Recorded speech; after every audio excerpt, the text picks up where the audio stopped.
রাজাকারের বাচ্চারা চাকরি পাবে, মুক্তিযোদ্ধার ছেলেপেরা চাকরি পাবে না। এই কথাটার ভিত্তিতে হলো যে মুক্তিযোদ্ধা বাদে বাকি সব কি রাজাকার।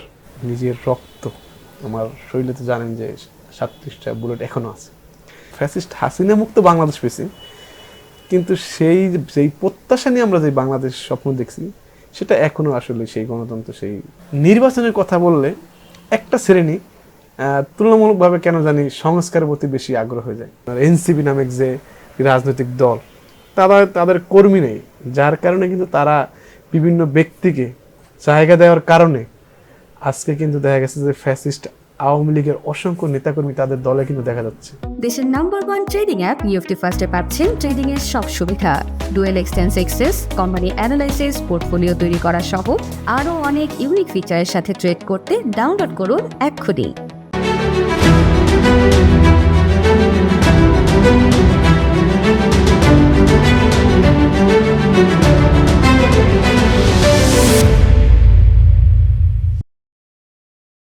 সুপ্রিয় দর্শক, আপনাদের সবাইকে স্বাগত জানাচ্ছি বাণিজ্য প্রতিদিনের বিশেষ আয়োজন জুলাই স্মৃতি এই অনুষ্ঠানে। আপনারা জানেন আমরা এই অনুষ্ঠানে আলোচনা করে থাকি আসলে জুলাই যুদ্ধে যারা অংশগ্রহণ করেছিল তাদের এই এক বছরে আসলে প্রাপ্তি এবং প্রত্যাশা যা ছিল তার কতটুকু পূরণ হয়েছে সেই বিষয়গুলো নিয়ে আজকের আলোচনায় আমাদের স্টুডিওতে উপস্থিত হয়েছেন রাকিব হোসেন আবির, একজন জুলাই যোদ্ধা। আপনাকে আজকের অনুষ্ঠানে স্বাগত জানাচ্ছি। আপনাকেও স্বাগত, ধন্যবাদ অসংখ্য। সেই সাথে আপনার সকল দর্শক যারা আছেন তাদেরকেও অসংখ্য ধন্যবাদ। আমি একটু শুরুতে আপনার কাছে জানতে চাই যে জুলাই যে আন্দোলন, এই আন্দোলন আসলে সম্পৃক্ততাটা কোথায়, কিভাবে আপনি আন্দোলনের সাথে সম্পৃক্ত হয়েছেন? আমি যখন 2016 সালে ইন্টারমিডিয়েটে ভর্তি হই তখন থেকেই আমি একটি রাজনৈতিক দলের সাথে অংশগ্রহণের সকল রাজনৈতিক প্রোগ্রামগুলো করি। বাংলাদেশ জাতীয়তাবাদী ছাত্র দলের একজন কর্মী হিসেবে সবসময় রাজপথে ন্যায় যে আন্দোলনগুলো হয়েছিল সাধারণ শিক্ষার্থী কিংবা সাধারণ মানুষের পক্ষে, তখন থেকে আমাদের দল একটা সেই আন্দোলনের সমর্থন দিয়েছে কিংবা কোথাও মানববন্ধন করেছে কিংবা বিভিন্ন জায়গায় তার প্রতিবাদ করেছে এবং আন্দোলনের পক্ষে ছিল। তার ধারাবাহিকতায় আপনার 2018 সালে কোঠা বিরোধী আন্দোলন সর্বপ্রথম যখন হয় তখনও কিন্তু আমাদের দল সেই কোঠা বিরোধীর আন্দোলনের পক্ষে কিন্তু ছিল, যদিও সেই সময় ওরকমভাবে পরিস্থিতি ছিল না, যার জন্য দল যতটুকু দূর থেকে কিংবা রাজনৈতিক কাঠামোর ভিতর থেকে সেটা যৌক্তিকভাবে উপস্থাপনা করেছেন। তো পরবর্তীতে যখন এই আন্দোলনটা শুরু হয় আপনি দেখবেন যে আমাদের দেশ একজন তারেক রহমান তার ফেসবুক পেজে একটা পোস্ট করেছেন যে কোটাই হোক মূল মন্ত্র, কোটাই মেধাবীরাই তার যোগ্যতা জায়গায় আসে। তো আমার সাথে কবি নজরুল সরকারি কলেজে আমি 18 সালে ভর্তি হওয়ার পর থেকে আমি এবার নিয়মিত ক্লাস করতাম এবং সাধারণ শিক্ষার্থীর সাথে আমার একটা মোটামুটি মিলবন্ধন ছিল। খেলাধুলা কিংবা সামাজিক কোনো কার্যক্রমে ক্যাম্পাসে সবার সাথে আমার একটা অন্যরকম হাসি খুশি বা একটা ফ্রেন্ডলি ছিল, যার জন্য ক্যাম্পাস ভিত্তিক যে কোনো আন্দোলন, 7 কলেজ আন্দোলন বলেন, সেখানেও নীলক্ষেত মোড় অবরোধ সহ বেশ কয়েকটা আন্দোলনে অনেকটা অংশগ্রহণ ছিলাম, রাজনৈতিক এবং রাজনৈতিক বাইরেও আন্দোলন ছিলাম। তো যখন দল থেকে যখন এইগুলো মানে বিভিন্ন দেখতেছি যে কোঠার পক্ষে লেখালেখি বা রাজনৈতিক ব্যক্তিদের বক্তব্যগুলো দেখতেছি, আমিও সেটা প্রেক্ষিতে আস্তে আস্তে এই আন্দোলনের সাথে মোটামুটি সংযুক্ত। 7 তারিখ আমরা কলেজ থেকে একটা মিছিল বের করি। তো আমাদের আবার একটা নির্দেশনা ছিল, যেহেতু আমরা রাজনীতি করি আমাদেরকে যেন ক্যামেরার সাথে না আসি, যেন ছবিতে আমরা যেন না আসি। তাহলে যেমন আমরা সড়ক আন্দোলন দেখলাম, সেখানে আপনার রাজনীতিক বিএনপি জামাত বলে কিন্তু সেই সময় সড়ক আন্দোলনটাকে থামিয়ে দেওয়া হয়েছে। বলা হয়েছে যে আমির খসরু মোহাম্মদ চৌধুরীর একটি ফোন রেকর্ড বলে মানুষকে আন্দোলনকে দমিয়ে রাখার চেষ্টা করেছিল। তো এই আন্দোলনটাকেও সেই একইভাবে যেন রাজনৈতিক প্রেক্ষাপট না টেনে আনতে পারে, এই জন্য আমাদের দল থেকে নির্দেশনা ছিল যে আন্দোলনের সর্বাত্মকভাবেই আন্দোলনের সাথে থাকো এবং যা যা প্রয়োজন তা করো, কিন্তু ফেসবুকে ছবি তোলা কিংবা মিডিয়ার সামনে আসা যাবে না। যার পরিপ্রেক্ষিতে যেহেতু আমার সাথে মোটামুটি সবার সাথে একটা ভালো সম্পর্ক ছিল এবং আমাদের কলেজের ছাত্রদলের নেতৃবৃন্দরাও মোটামুটি আন্দোলনে দেখি যে ভালো উৎসাহ দিতেছে, তারাও চেষ্টা করতেছে আশেপাশে সবাই মোটামুটি ছিল, তখন থেকে মোটামুটি সবার সাথে একটা আন্দোলনের সাধারণ শিক্ষার্থীদের সাথে আমরা সর্বপ্রথম 7 তারিখ আমাদের কলেজে আমরা একটি মানববন্ধন করি এবং ওখানে তাঁতিবাজার মোড়ের আগে আমাদের একটা ওভারব্রিজ আছে ভিক্টোরিয়া পার্কের সাথে, ওখানে আপনার একটা মানববন্ধন করি। পরবর্তীতে আমরা জিরো পয়েন্টের চতুর্পাশে সেখানে বসে আন্দোলন করি। 14 তারিখ যখন ঢাকা ইউনিভার্সিটি আপনার শাহবাগ যখন রওনা দেয়, যখন পুলিশ ব্যারিকেড দিয়ে আটকানো হয়, তখন আমরা এবং জগন্নাথ এবং সরারদি কলেজ মিলিতভাবে একটা বিশাল মিছিল নিয়ে যাই। ওই মিছিলের পরিপ্রেক্ষিতে কিন্তু সেদিন পুলিশের ব্যারিকেড ভাঙা হয় এবং পরবর্তীতে আপনার রাষ্ট্রপতির কার্যালয়ে স্মারকলিপি প্রদান সহ মোটামুটি আমরা এই আন্দোলনে একেবারে সম্পৃক্ত হই। পরবর্তীতে আমাদের দল থেকে একটা আপনার প্রোগ্রাম দেওয়া হয় যে কোঠা বিরুদ্ধে যেন আমরা কোঠার পক্ষে হয়ে, এবং হাসিনার যে হামলা যে আন্দোলন তখন তো মোটামুটি চলতেছিল বিভিন্ন জায়গায় আপনার বিভিন্ন বিশ্ববিদ্যালয়ের সামনে। তো পরবর্তীতে আমরা একটা প্রোগ্রাম করি ছাত্রদলের পক্ষ থেকে, নয়াপল্টনে একটা মিছিল করি। মিছিল করার পর আমরা ওই দিন ছিল আপনার সম্ভবত 15 তারিখ ঢাকা ইউনিভার্সিটিতে যে হামলা হয়। তো আমরা মিছিল করে মোটামুটি এদিক মিছিল করার পর শেষে যে আজকে ঢাকা ইউনিভার্সিটি যাওয়া, অনেকেই আমাদের সাথে যারা রাজনীতি করেন তাদের সহ আমরা প্রায় অনেকেই সেদিন ঢাকা ইউনিভার্সিটিতে গেলাম। যাওয়ার পরে তো একেবারে একটা ছাত্রলীগের যে হামলা হয়েছে, যে হামলা একেবারে নারকীয়, সবার দৃষ্টিভঙ্গি একেবারে অন্যরকম হয়ে গেছিল বাংলাদেশের জনগণের, যে আসলে এই দেশটা কি এইভাবেই থাকবে নাকি মানুষের বিবেক জাগ্রত হবে। তো সেই আন্দোলনে যখন এই ঢাকা ইউনিভার্সিটিতে হামলা হয়, হামলার পর থেকে সারা বাংলাদেশের মানুষ ফেসবুকে এবং যেখানে সেখানে সবাই কিন্তু এই আওয়ামী লীগের বিরুদ্ধে একটা মনোভাব সৃষ্টি করে ফেসবুকের মাধ্যমে, যে মানুষের চিন্তা চেতনা বা মনে হয় যে পুরো বাংলাদেশের মানুষ আমাদের পক্ষে। সবাই পোস্ট, যারা দীর্ঘদিন আওয়ামী লীগের সাথে সম্পৃক্ত ছিল তারাও দেখতেছি যে আমাদের পক্ষ নিয়ে কথা বলতেছে, এবং সরকারের বেসরকারি বিভিন্ন ব্যক্তিরাও দেখি যে মোটামুটি এটাকে উৎসাহ দিতেছে যে হ্যাঁ আন্দোলনটা আসলে যৌক্তিক। এই ছাত্রলীগের হামলার পরিপ্রেক্ষিতে যে নারকীয়ভাবে যে হামলা করছে, যেভাবে ছাত্রছাত্রী সবার উপরে। তো তারপর আস্তে আস্তে যখন আপনার 16 তারিখ আবু সাইদের যে হত্যাকাণ্ড প্রথম তিনি যখন বুক পেতে দিয়ে যখন একেবারে ভিডিওটা ছড়িয়ে পড়ে মুহূর্তের মধ্যে, সারা বাংলাদেশের মানুষের হৃদয়ে একটা মানে স্তম্ভের হয়ে যায়। এরপর আবার একটা ঘোষণা আছে যে ওয়াসিম চট্টগ্রামে ছাত্র দলের আমাদের যে ওয়াসিম, তিনি যখন শহীদ হন, তখন একেবারে একে একে আস্তে আস্তে শহীদের সংখ্যা আস্তে আস্তে আসতে থাকে। তো সবচেয়ে বড় বিষয় হচ্ছে যে আমাদের যে সাবেক স্বৈরশাসক যে প্রধানমন্ত্রী শেখ হাসিনা, তিনি যে একটা স্লোগান দিয়েছেন যে তুমি কে আমি কে রাজাকার রাজা, আমরা যে বলছিলাম তুমি কে আমি কে রাজাকার রাজাকার, তিনি যখন ওই কথাটাই বলেন যে রাজাকারের বাচ্চারা চাকরি পাবে, মুক্তিযোদ্ধার ছেলেপেরা চাকরি পাবে না, এই কথাটার ভিত্তিতে হলো যে মুক্তিযোদ্ধা বাদে বাকি সব কি রাজাকার। যখন আপনার একটা বাংলাদেশের মানুষেরকে যখন বলা হয় যে বেসিক্যালি সবাইকে রাজাকার ট্যাগ দেওয়ার পরে মানুষ আসলে এই আন্দোলনের এই যে এক বছর আপনারা যে আন্দোলন করলেন, মানে আন্দোলন করে যে স্বৈরাচার সরকারকে আপনারা হটিয়েছেন, পতন করিয়েছেন, এক বছর আসলে ওই প্রত্যাশার কতটুকু পূরণ হয়েছে? আসলে আমরা যে দীর্ঘদিন আন্দোলন করে আসছিলাম যে মানুষের অধিকার, নিরাপত্তা, সাম্য, মানবিক মর্যাদা, এটা রাষ্ট্র, ন্যায় বিচার, সুশাসন, গণতন্ত্র, যে আমরা যে গণতন্ত্র দেখে আসছি কিংবা বইতে পড়ি, তবে অন্য অন্য রাষ্ট্রে যে গণতন্ত্র দেখি, আমাদের দেশে তো সেই গণতন্ত্র ভাবেই তো কাটামো সবকিছু, কিন্তু আমরা তো সেই গণতন্ত্রটা প্রয়োগ করতে পারতেছি না। গণতন্ত্রে বাক স্বাধীনতা, ন্যায় বিচার, সুশাসন উল্লেখ থাকে, কিন্তু আমরা তো সেই জিনিসটা দেখতে পারিনি।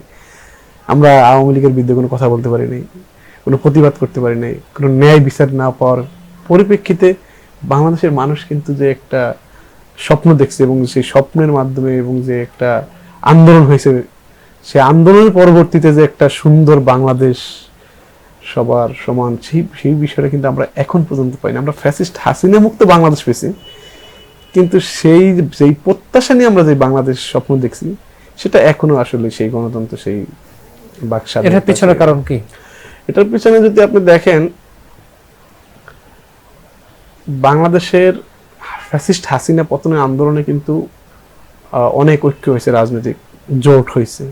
সবাই চেয়েছিল যে সুন্দর একটা আগামী বাংলাদেশ দেখতে। বাংলাদেশ জাতীয়তাবাদী ছাত্র দলের আমি আপনাকে একটু কথা বলতে চাই যে আমরা যখন ছাত্রদল যখন ক্যাম্পাসগুলোতে ঢুকে,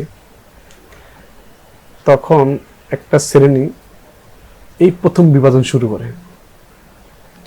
আমার মনে হয় যে একটা শ্রেণী চাইছেই আপনার যে ছাত্রদলকে কিভাবে আওয়ামী লীগের মতো ট্যাগ দেওয়া যায়, তাদেরকে আওয়ামী লীগ বানানো যায়, সেই চিন্তাধারা ছিল একটা দলের ভিতরে।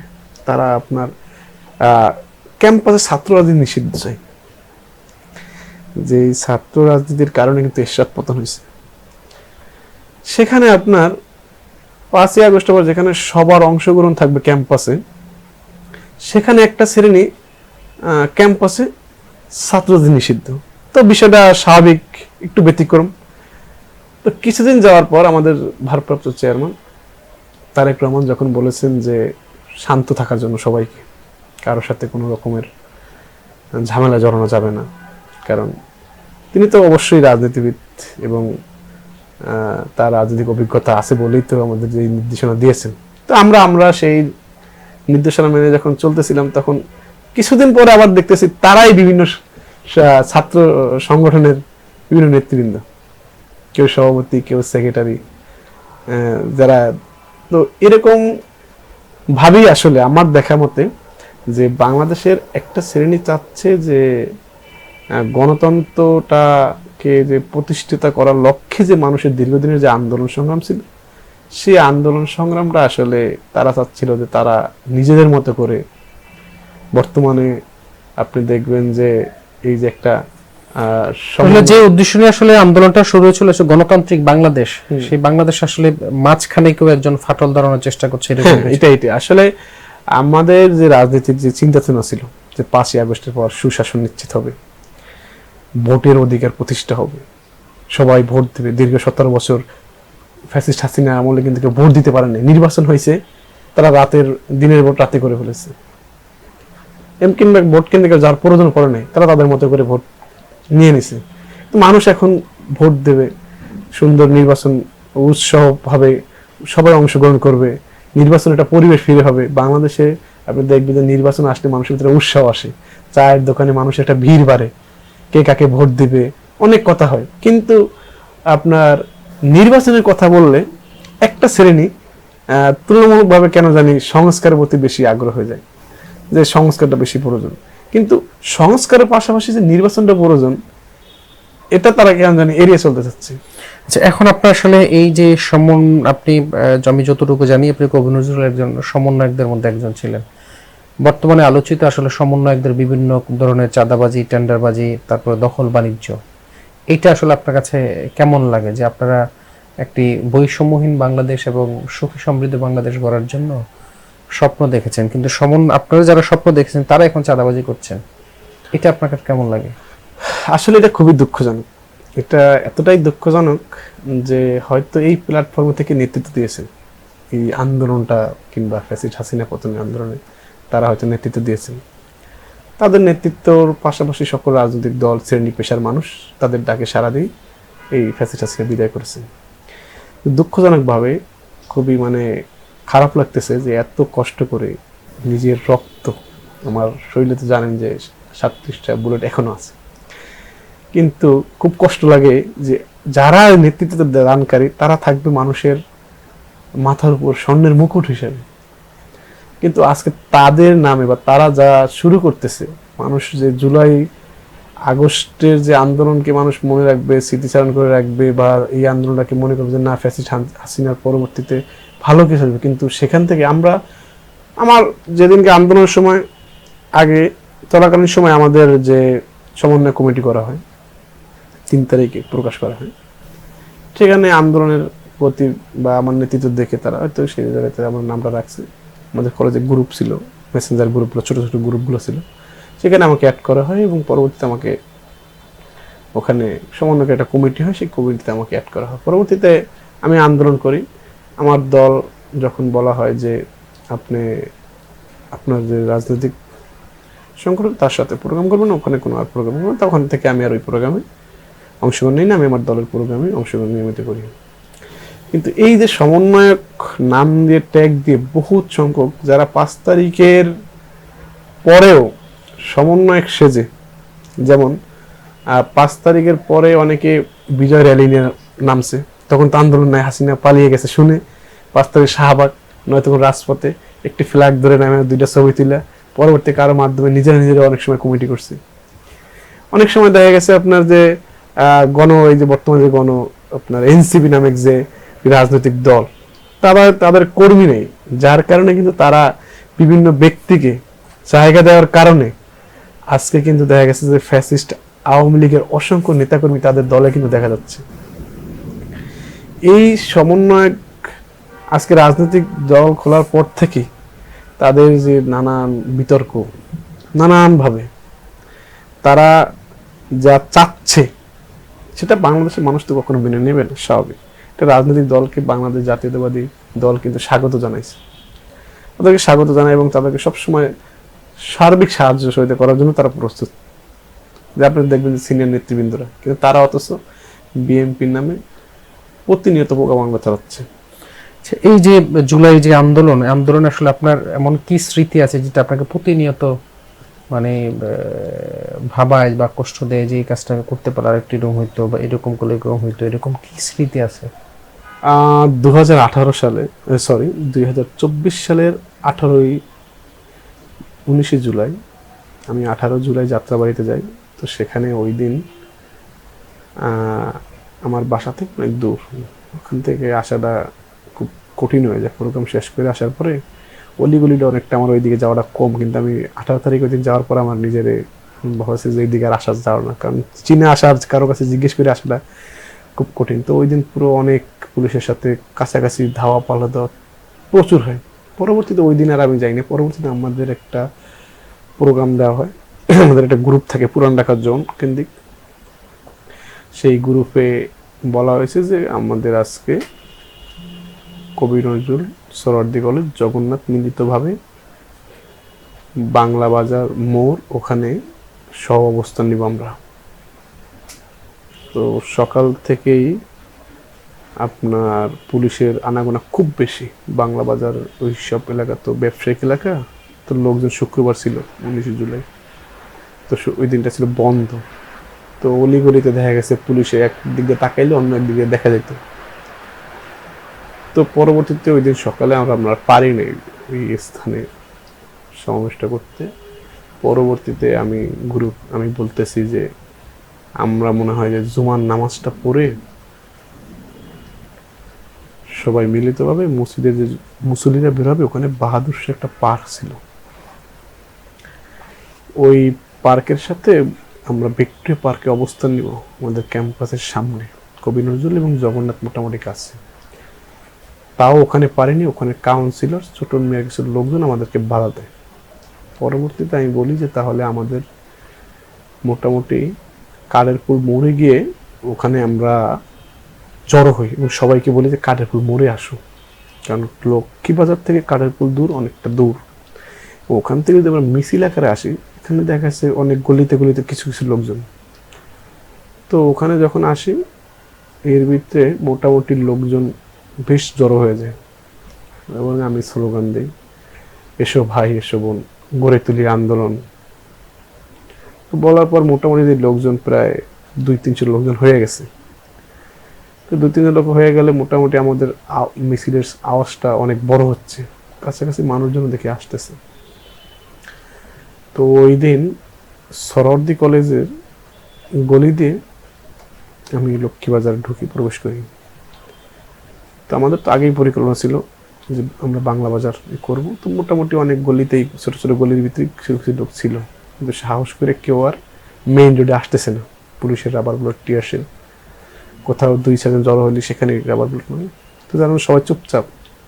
এর ভিতরে যখন আমরা স্লোগানটা নিয়ে শুরু করি, তুমি কে আমি কে, রাজাকার রাজাকার, কে বলেছে স্বৈরাচার, তখন কিছু কিছু গলি থেকে দেখি যে আওয়াজটা আরো আসতেছে। পরে আমি সোহরাওয়ার্দী কলেজের সামনে মোটামুটি মেইন রোডে প্রথম প্রবেশ করি মিছিল নেওয়ার পরে পুলিশের সাথে শুরু হয় টিয়ারসের রাবার বুলেট নিক্ষেপ। তো আমি যে স্লোগান দিচ্ছি ওটা মনে হয় সম্ভবত ওরা দেখছে, বা আমি সবাইকে মোটামুটি একটা বলতেছি যে এদিকে দিয়ে আসতে আও, কিংবা আগে কাঠ সংগ্রহ করো, কাঠে আগুন ধরাও, কারণ টিয়ার সেল এর গ্যাসের যে একটা বিষয় আছে ওইটা ফেজে লাগবে অনেক জলে। তো বলার পরবর্তীতে ওরা দেখে কিছু লোকজন কাঠ ফুটপাতে চকি আছে কাঠের, ওগুলাকে আগুন ধরানো হয়। এবং ফুটপাতে কিছু দোকান আছে স্টিলের, ওই দোকানগুলো রোডের মাঝখানে আনা হয় যাতে কিছুটা পুলিশের টিয়ার সেল এবং রাবার বুলেট থেকে আমরা রক্ষা পেতে পারি। এর ভিতরে হঠাৎ করে একটা গুলি আসে, শব্দ আসে, শব্দটা আমি রাশকে নিচে মানে বসে যাই। পরবর্তীতে তাকায় দেখি যে আমার ডান সাইডে আপনার ওয়ালের ভিতরে একেবারে এত বড় একটা গুলি ডাইরেক্ট ভবনের ভিতরে ঢুকে গেছে। তো হয়তো ওই দিনে আমি মনে মনে করছি হয়তো আজকেই আমার মৃত্যু অনিবার্য, কারণ ওরা হয়তো টার্গেট করছে আমাকেই, তো আল্লাহ তাআলা আমাকে বাঁচায় রাখছে। তো এই বলে মোটামুটি সেদিন আমাদের সাথে কবি নজরুল কলেজের সাবেক সাংগঠনিক বর্তমানে সদস্য সচিব নাজমুল ভাই, যুগ্ম আহ্বায়ক আছেন রুহুল আমিন ভাই, এবং যুগ্ম আহ্বায়ক বর্তমানে নয়ন ভাই সহ আরো বেশ অনেকজনই ছিলেন আমাদের সাথে। তাদেরকে পেয়ে মোটামুটি আরো উৎসাহ পাই, যেহেতু আমার রাজনৈতিক পরিস্থিতির ব্যক্তি আমার আশেপাশে আছেন। তো কিছুটা সময় এরকম চলার পর হঠাৎ করে একটা রাবার বুলেট নিক্ষেপ করে আমার মাথায় লাগে। তো লাগার পর মাথার ভিতরে ঢুকেছে। পরে আমি সদস্য সচিব নাজুলকে বলি, ভাই কোনো সমস্যা হবে? ভাই বলে, না সমস্যা নেই, এটা টিপ দিলে বের হয়ে যাবে, সমস্যা নেই, ঠিক আছে। তো বলার পর আস্তে আস্তে আমি সামনে আগাচ্ছিলাম। এর 5 মিনিট হবে একজনকে দেখি যে ধরে নিয়ে আসছে 2 জন। তো বলছি কি হয়েছে? সে বলতেছে যে ভাইয়ের গুলি লাগছে। কোথায় গুলি লাগছে? যে বুকে একেবারে এখানে। তার দেহটা ছিল মানে খুবই ওয়েট, স্বাস্থ্য ভালো সম্ভবত। তো স্বাভাবিক মৃত মানুষের একটু ওজন বাড়ে স্বাভাবিক, আমরা মনে করি অনেক সময় যে মানুষ মারা গেলে তো ওয়েটটা একটু বাড়ে, এরকম অনুভব হয়। তো আমি যখন ধরি আমার চোখ দিয়ে টলটল করে পানি পড়ছিল, আমি রিক্সায় উঠাই দিয়ে 2 জনকে বলতেছি যে তাকে মিটফোর্ড হসপিটালে নিয়ে যাও, এবং 2 জন দেখে রিক্সায় উঠে গেছে, এবং আমি নিজে ধরে রাখছি, ধরে তাদেরকে দিলাম যে মিটফোর্ড হসপিটালে নিয়ে যাও। এরপর আস্তে আস্তে বাসা বাড়ি থেকে স্বাভাবিক যেগুলো গুলি লাগলে কিছু কেটে গেলে যেই ওষুধগুলো প্রয়োজন হয় সেগুলো সংগ্রহ করতে চেষ্টা করি, এবং সামনে আস্তে আস্তে এগিয়ে যাচ্ছিলাম। ঠিক এর কিছুক্ষণ মুহূর্তে আরো একজনের লাশের খবর আসে যে ভাই অমুক জায়গায় লাশটা পড়ে আসছে, কিন্তু আমরা পুলিশের কারণে যেতে পারতেছি না। আমি কি লাশ মানে তুমি শিওর? না লাশ না, তবে একজন শুয়ে আছে কিন্তু উঠতেছে না, এখন সামনে পুলিশ, আমরা যেতে পারতেছি না। তো কি বলো? হ্যাঁ, তখন মোটামুটি মনের কাছে খারাপ লেগে গেছে, মানে একেবারে 2-3 জন। তাই আমি বলতেছিলাম হয়তো আমিও আজকে শহীদ হতে পারি, সম্ভবত ওরকম একটা বিষয়, কারণ আমি সামনে যেতে আমার ভালো লাগতেছে না, পিছনে যে ব্যাক করবো আমার মন টানতেছে না, ব্যাক করবো না, আজকে যা হবার একটা হয়ে যাবে, হয় মারা যাব, না হয় আন্দোলনের শেষ অবধি হয়তো কিছু একটা। এইভাবে করে আগাচ্ছিলাম। ঠিক আরো কিছুক্ষণ পরে আমরা যখন হেঁটে সামনে যাচ্ছিলাম, ওই যে ভাইটা পড়েছিল ওখানে যা দেখি যে এখান দিয়ে একেবারে মজকটা মাথার নিচে পড়ে গেছে। তখন কিছু সিনিয়র ভাইরা বলতেছে একে আর বাঁচানো যাবে না। তো বাঁচানো আমরা কোথায় কাকে রাখবো? তার চেষ্টা করলাম যে তার সাথে কিছু আছে কিনা, তো মোবাইল আছে, রাখার মতো কোনো জায়গা নেই একমাত্র হাসপাতাল ছাড়া। তাকেও হাসপাতাল পাঠানো হয়, তবে হাসপাতালে পাঠানোর আগে বেশ কিছু লোকজন দেখি যে মোটামুটি বলতেছে যে সে আর নেই। তো পরবর্তী খোঁজাখুঁজি চেষ্টা করে মোটামুটি সামনে যাচ্ছিলাম, সবাই মোটামুটি স্লোগান দিচ্ছিল। আমার ক্যাম্পাসের কাছাকাছি যাওয়ার পর পাতলাখান লেনে আমাদের কলেজেরই সহযোদ্ধা আওয়ামী লীগের গুলিতে সেখানে নিহত হয়। তো তিনটা মানুষকে একেবারে চোখের সামনে মানে দেখে খুব এতটাই খারাপ লাগছে যে মনে হচ্ছে যে আমার বাঁচার এরকম আর মানে নেই, মনে যে আমি আর বাঁচবো না। আজকে হয়তো হয় আমরা আজকে জিতবো, না হয় আজকে আমরা হেরে যাব, এরকম একটা পর্যায়ে আমাদের খুব চলে গেছে। তখন 3টা অতিক্রম হয়ে গেছে, আমরা সামনে যাচ্ছিলাম, পুলিশও পিছু হটতেছিল আস্তে আস্তে। এরপরেতে বেশ কিছু লোকজন দিতে আহত, রক্তাক্ত অবস্থায়, খুবই বাজে একটা অবস্থা যাচ্ছে। আমাদের সহযোদ্ধারা মোটামুটি একটা ক্লান্তর মতো ভাব দেখতেছি, যে সবার ভিতরে একটা ভয় আতঙ্ক ঢুকে গেছে। একে একে 3টি মানুষ, খুব খারাপ লাগছে, মনে হয়েছে যে হেরে যাচ্ছে। আবার আস্তে আস্তে সবাইকে বলি আসেন, ডাকি, স্লোগান দিই, আওয়াজ তুলি। তো মোটামুটি পুলিশ একটা ম্যাম আসে আমাদের জগন্নাথ ইউনিভার্সিটি, তিনি পরিচয় দেন 19 ব্যাচের। তিনি বলেন যে আমি আর লাশ দেখতে চাই না, তোমরা আবার থামো। তো আমরা বলছি যে থামার কিছু তো নেই, ইতিমধ্যে আমাদের 3 জন সহযোদ্ধা শহীদ হয়ে গেছে, এখানে আমি থামার কিছু দেখতেছি না। আপনি কি বলেন? আপনি একজন ম্যাম হিসাবে এগুলো কিছু বলতে পারেন, এরকম কথা বলতে হয়। আমরাও তো, তোমরা কি মারা যাবা? হ্যাঁ, যদি মারা যায় আজকে মারা যাবো না, আজকের পিছনে যাওয়ার কোনো সুযোগ নেই। বলতেছে যে আমি আর পারবো না, তিনি এবার পুলিশের কাছে গেছেন। তখন আমরা কবির কলেজের সামনে একটা পুলিশ বক্স আছে, পুলিশ বক্সের ওখানে সবাইকে সুশৃঙ্খল বসো, অনেকে স্লোগান দিতেছেন। মোটামুটি লোকজন তখন বিকাল যখন 5টার দিকে লোকজন সবাই, মহিলারা দা বটি নিয়ে চলে আসছেন। পিছনে অসংখ্য লোক দিয়ে খাবার বিতরণ করতেছেন। মোটামুটি পিছনে তাকায় দেখি যে লক্ষ লক্ষ লোক। তখন একটু হৃদয়ের ভিতরে একটু শক্ত অবস্থান আসে, ভালো লাগে, দেখে খুব আনন্দ লাগে। এরপরে পুলিশের একজন আমাকে ডাকে যে তুমি আসো। তখন ম্যাডাম, আমি ভাবছিলাম হয়তো ম্যাডাম কিছু বলছে।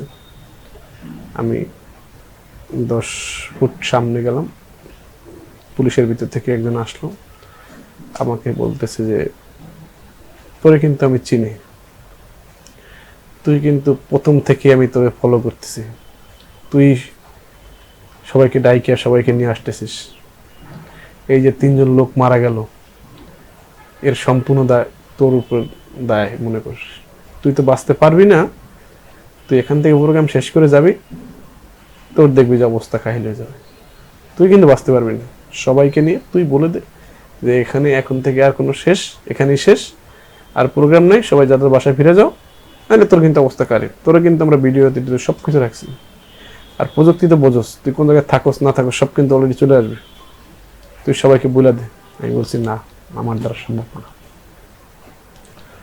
যদি আজকে আমি এখানে মরে যাই আলহামদুলিল্লাহ, আমার আর কোনো কিছু নাই, যেহেতু আমি আমার সহযোদ্ধা এবং অসংখ্য লোক আহত নিহত হয়ে গেছে। টোটাল কয়টা বুলেট আপনার আসলে কোন কোন জায়গাগুলো বুলেটগুলো লেগেছিল? এরপর সন্ধ্যা 7টার দিকে সম্ভবত আমরা শান্তিপূর্ণভাবে বসে আছি, আওয়ামী ছাত্রলীগের একটা মিছিল আসছিল, আর আমাদের মিছিলের ভিতরে কিছু আওয়ামী লীগের লোক ঢুকে গেছে, আমি কিছুটা অনুভব করতে পারি তাদের ব্যবহার এবং আচার আচরণে।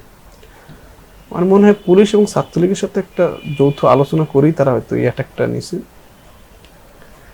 তো এর ভিতরে পুলিশ বসে আছে এবং ছাত্রলীগ স্লোগান দিয়ে আসতেছে, তুমি কে আমি কে, বাঙালি বাঙালি এরকম বলে স্লোগান দেওয়ার পরে আমাদের এখান থেকে কিছু লোক, আমি বারবার নিষেধ করছি যে কোনো ঢিল টিল নিক্ষেপ করা প্রয়োজন নেই, তবে আমাদের এখান থেকে কিছু লোক ঢিল মেরে দৌড় দিছে। ওই দৌড় দেওয়ার পরবর্তীতেই পুলিশ সামনে আগে রাবার বুলেট টিয়ার শেল নিক্ষেপ করা শুরু করে দেয়। আমি দাঁড়িয়ে আছি এবং হতভম্ব হয়ে গেছি, সবাই দেখি যে পিছনে দৌড়াচ্ছে। আমার চোখ দিয়ে তখন পানি পড়তেছে, এত সুন্দর সবাইকে নিয়ে আসছিলাম, হয়তো আমরা আন্দোলন থাকতে পারলে এখানে হয়তো ভালো একটা কিছু বা বিজয় আমাদের আসতো। তো আমি সবাইকে বলতেছি বসেন বসেন, কেউ যায়েন না, সবাই বসেন। কিন্তু না, কিছু লোক দেখে যে উঠে চলে যাচ্ছে। তখন আমার এক ছোট ভাই অর্ণব বলতেছে, ভাই আপনি চলেন না কেন, আপনি পাগল হয়ে গেছেন, চলেন। তো আমার হাত ধরে টেনে নিয়ে যাচ্ছিল। একটা গলির ভিতরে ঢুকলাম, গলির ভিতরে ঢুকলাম আর দেখি ম্যাডামটা ছিল, ম্যাডামটা আমাদের সাথে গলিতে ঢুকছে। তো আমি ওর ম্যাডামকে একটু এগিয়ে দিলাম যে আপনি যান। তো এর ভিতরে শব্দ হইলো, পিছনে তাকাইলাম, তাকানোর পরে তখন তার শব্দটা শুনলাম এবং আমার শরীরে ঢুকলো, এরকম একটা মনে হয় যে হালকা কিছু একটা ঢুকলো, ওরকম পরে দুই কাই আগ বাড়ালাম। এরপর দেখি যে আমি আর হাঁটতে পারতেছি না, আমার পা আর কাজ করতেছে না। এরপর লোকজন ধরে সম্ভবত আমাকে বাসায় নিয়ে যায়। এরপর আমি হয়তো ওখানে অজ্ঞান হয়ে পড়ি। আমি যখন আমার জ্ঞান ফিরে তখন আমি দেখি যে একটা বাসায় আমাকে পাও, হাত, কোমর এখানে টিপতেছে। আমি বলছি কি হয়েছে? ভাই আপনার হাতে গুলি ঢুকছে। গুলি ঢুকছে, কি করা যায় এখন? পরে ফোন দিলাম আমার এক ফ্রেন্ডকে, ফোন দিলাম যে তুমি একটু আসো, এরকম অনেক জায়গায় আছে। পরে বাসায় গেলাম, বাসায় নিয়ে ডাক্তারই আসলো। ডাক্তার আসার পর হালকা বলছে যে এখন তো হাসপাতালে যাওয়ার মতো পরিস্থিতি না, আপনি বাসায় রেস্ট নেন। তো বাসায় 2 দিন রেস্ট নেওয়ার পরে বলছে যে পরিস্থিতি ঠিক হলে পরে হাসপাতালে গিয়ে যেগুলো ঢুকছে এসকে করে মোটামুটি বের করবে। 2 দিন পর দেখি 2 দিন রেস্ট নেওয়ার পর মিডিয়া এবং খবরের নিউজ পেপার দেখি যে আন্দোলন চলতেছে এবং নিজের কাছে আন্দোলনটা যখন এগিয়ে যাচ্ছে তখন একটু ভরসা পাচ্ছি না, হয়তো আসিনা আর নেই, থাকবে না, হয়তো আন্দোলনটা যেভাবে ছড়িয়ে পড়ছে। তারপর দিন আপনার যখন ছাত্রদলের একটা মিছিল করে পার্টির সামনে, যে সেনাবাহিনীর যে কারফিউ জারি ভেঙ্গে যে মিছিলটা করে, ওখানে আমাদের আরো আত্মবিশ্বাস বাড়ে এবং পরবর্তীতে দেখি যে কারফিউর ভিতরে মিছিল হচ্ছে। তখন আমাদের গ্রুপে মেসেজ আসতে থাকে এবং 4 দিন পরে মোটামুটি আমিও হাঁটতে পারি এবং আস্তে আস্তে ধারাবাহিকভাবে আগাচ্ছিলাম। তখন আবার রাজপথে আবার লাস্ট 5 তারিখ কবি নজরুল কলেজের সামনে আমাদের অবস্থান থাকে। তাঁতিবাজার মোড় থেকে আমরা মিছিল নিয়ে শাহবাগের উদ্দেশ্যে রওনা দিব। তোমার রাত 4 তারিখ রাতে সবকিছু ম্যানেজ করেছি। ওখান থেকে আমরা 10টা বাজে, আমরা 9টা বাজে আশেপাশে থাকবো, 10টা বাজে আমরা মেইন রোডে অবস্থান নেব। তাঁতিবাজার একটা মোড় আছে ওখানে, যে কেউ যেন মোটামুটি 2-4 জন একসাথে জড়ো হবেন না, সিঙ্গেলে থাকবেন। জাস্ট 10টা বাজে সবাই একেবারে মেইন রোডে চলে আসবেন, তাহলে মিছিল আমরা বহু দূর যেতে পারবো। তো তাঁতিবাজার পুলিশের অবস্থান একেবারেই মানে বলার মতো না, গাড়ি দিয়ে টহল দিচ্ছে, এদিক সেদিক দেখি ছাত্রলীগের লোকজন কিছু। পরবর্তীতে আমি একটা ফোন দিই এবং আমাদের একজন আবার যাত্রাবাড়ি থেকে আন্দোলন করে আসছে এবং আমি একটু মেসেজ দিই যে মোটামুটি আমরা তাঁতিবাজার থেকে পারবো না, আমাদের হয়তো পিছনে যেতে হবে। তবে আমি আমার ক্যাম্পাসের দিকে যাই এবং ক্যাম্পাসে আমি 5-7 জন সর্বপ্রথম জড়ো হই। জড়ো হওয়ার পর থেকে মোটামুটি আমরা স্লোগান দিই 5 তারিখে সকাল 9টা 9:30 এরকম দিকে। সেখানে 5-7 জন আমরা উপস্থিত ছিলাম কলেজের সামনে থেকে।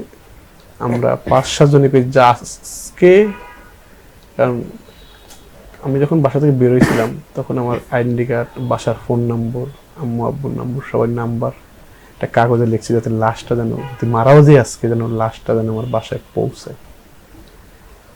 তো আল্লাহ তাআলার রহমতে হয়তো সেদিন আর শহীদ হয়নি, বাট যখন আমরা মিছিলটা নিয়ে আন্দোলনে তো গুলি বিদ্যুৎ আপনি আগেই টেশাল, ওই সময় তো আর 5 তারিখে তার কিছু হয়নি না, 5 তারিখে আলহামদুলিল্লাহ কিছু হয়নি। তবে আমরা হয়তো 5 তারিখে ওই যে হয়তো বুলেট যেগুলো লাগছিল সেগুলো কি সব পরবর্তীতে বের করতে পারছেন না? এখনো অনেকগুলো বুলেট আছে, এগুলো বের করতে সমস্যা কথা, বের করতে ডাক্তার বলেছেন যে এগুলো বাইর করা যতটা কঠিন তার চেয়ে থাকাটা অনেকটা সহজ, মানে থাকলে সমস্যা নেই। কি পরিমাণ আছে? অগণিত আছে, মোটামুটি ডাক্তার একটা রিপোর্টে বলছে 37টার মতো আছে এখনো। 37টা বুলেট এখনো আছে। এসকে রিপোর্টে আপনার দেখা যায় মোটামুটি যে তো এগুলো এখন আর বের করার মতো কোনো স্কোপ নাই। এগুলো অনেক ছোট ছোট, ডাক্তার বলছে যেগুলো ছোট ছোট, এগুলো যদি কেটে কেটে মাংস কেটে কেটে বের করি তাহলে মাংসে অনেক কোষ, অনেক রক, হয়তো এগুলো কেটে যেতে পারে। তার সে বরং ভিতরে থাকাটাই সবচেয়ে বেটার। এটা স্বাস্থ্যের জন্য কোনো ক্ষতি হবে না? এখন ডাক্তার বলছে যে বয়সের সাথে সাথে হয়তো কিছুটা ইফেক্ট পড়তে পারে, স্বাভাবিক, বা প্রচন্ড ঠান্ডায় থাকলে বা শীতের সময় হয়তো কিছুটা ব্যথা অনুভব হইতে পারে। আল্লাহ আপনার এটাকে সহজ করে দিক, আগামী পথ চলা সুন্দর হোক। আজকে আমাদের মাঝে তখন সময় দেওয়ার জন্য আপনাকে ধন্যবাদ জানাচ্ছি। আপনাকে অসংখ্য ধন্যবাদ। সুপ্রিয় দর্শক, আমরা তখন শুনছিলাম জুলাই যোদ্ধা, যিনি এখনো প্রায় 37টি বুলেট নিয়েই, রাবার বুলেট নিয়ে জীবন পার করছেন। জুলাই যোদ্ধা তাকে প্রতিনিয়ত কাদায় যে আন্দোলন, আসলে বৈষম্যহীন বাংলাদেশ গড়ার জন্য যে আন্দোলন করেছিলেন, এখন সমন্বয়ক নামধারী কিছু লোক সেই আন্দোলনকে কলঙ্কিত করছে এবং দেশের যে উদ্দেশ্যে তারা আসলে আন্দোলন করেছিল সেটাকে তারা বিভিন্নভাবে নেতিবাচক দিকে প্রভাবিত করছে। এই আন্দোলন তাকে প্রতিনিয়তই আসলে তাদের যে স্পিড, এই স্পিডটার সাথে কোনোভাবেই ধারণ করে না বলতে মনে করেন রাকিব হোসেন আবির, জুলাই যোদ্ধা এবং সাবেক সমন্বয়ক, কবি নজরুল কলেজ। এতক্ষণ আমাদের সাথে থাকার জন্য আপনাদের সবাইকে আন্তরিক শুভেচ্ছা ও অভিনন্দন জানাচ্ছি। আগামীতে অন্য কোনো অতিথি নিয়ে আপনাদের সামনে আবার হাজির হব। সেই পর্যন্ত ভালো থাকবেন, সুস্থ থাকবেন। আল্লাহ হাফেজ। দেশের নাম্বার 1 ট্রেডিং অ্যাপ নিফটি ফার্স্টে পাচ্ছেন ট্রেডিং এর সব সুবিধা, dual এক্সটেন্স access, company analysis, portfolio তৈরি করা সহ আরও অনেক ইউনিক ফিচারের সাথে ট্রেড করতে ডাউনলোড করুন এক্ষুনি।